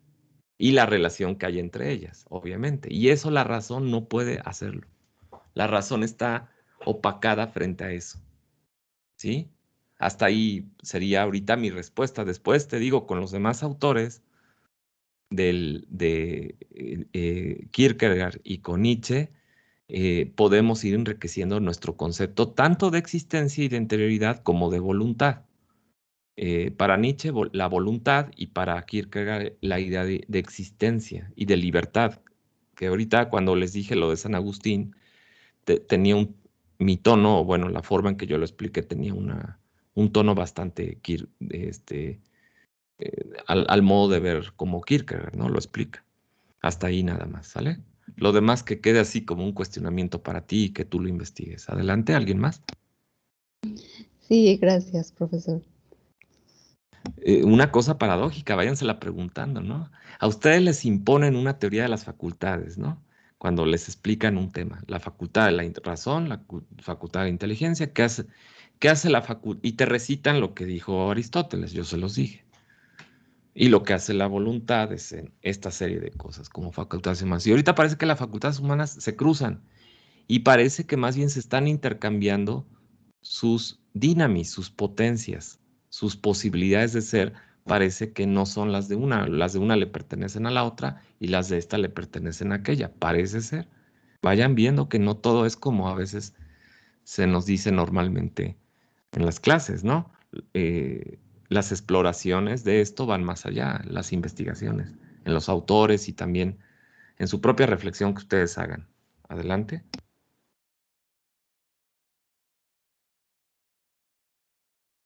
¿Alguien más? Sí.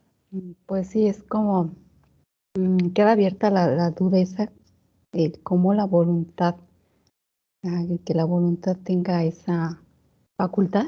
No sé si lo estoy diciendo bien, pero sí, bueno, ahí me queda con duda. Sí, entonces la teoría tradicional de las facultades humanas se cuestiona y se puede venir abajo con una nueva concepción, no tanto de la razón, sino de la voluntad. Esta exploración hacia el campo de la voluntad no va a ser retomada. Todo el pensamiento, vamos a decir, medieval después del siglo XIII, todos van a ser racionalistas, ¿no? Santo Tomás, Tomás de Aquino, ya lo vieron con Duns Scoto, Suárez, el racionalismo precisamente de la Edad Moderna, Kant, en su versión, la Edad Moderna, la filosofía de la Edad Moderna en su versión racionalista o empirista, toda en el fondo ocupa una metodología y una perspectiva racionalista, ¿no? De explicación racional. Aunque tú digas que la experiencia es el fundamento, ¿no? Para la razón en los empiristas. Sí, el idealismo alemán sigue la tradición, ¿sí? La misma línea de pensamiento que los griegos, hasta que de repente llega el siglo XIX, en los años 40, ¿sí? Y sale Nietzsche, y sale Kierkegaard, y sale Schopenhauer, y salen otros autores que reivindican lo que quizá ya San Agustín estaba viendo, ¿sí? Obviamente aquellos pues se la jactan de ser ateos, ¿no? Kierkegaard no, ¿sí? Y fíjense cuántos siglos, ¿no? Para poner a un lado el racionalismo en filosofía. La pregunta es acá si la filosofía puede seguir siendo filosofía dejando a la razón o posponiéndola un momento, dejándola a un lado, quizá momentáneamente. Puede ser la filosofía, necesariamente tiene que ser racional para ser filosofía. Podría seguir siendo filosofía, dejando a un lado, por lo menos, en algún momento a la razón?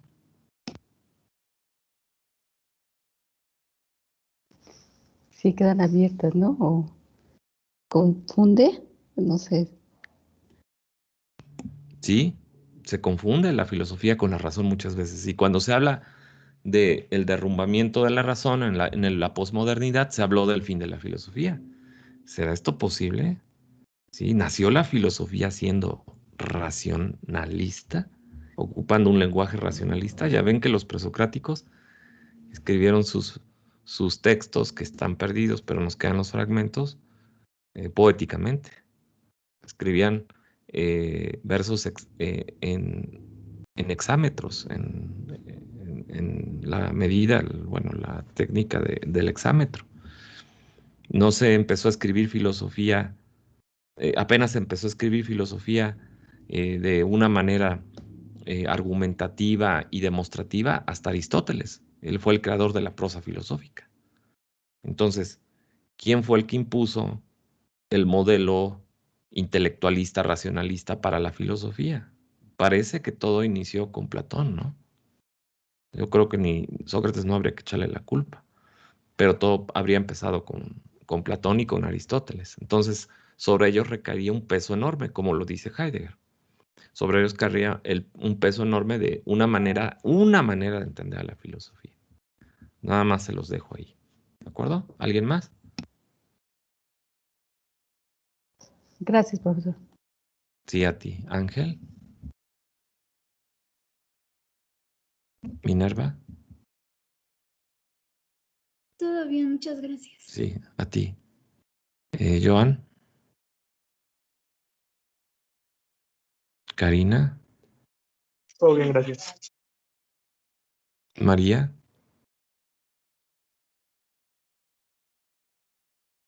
Norman.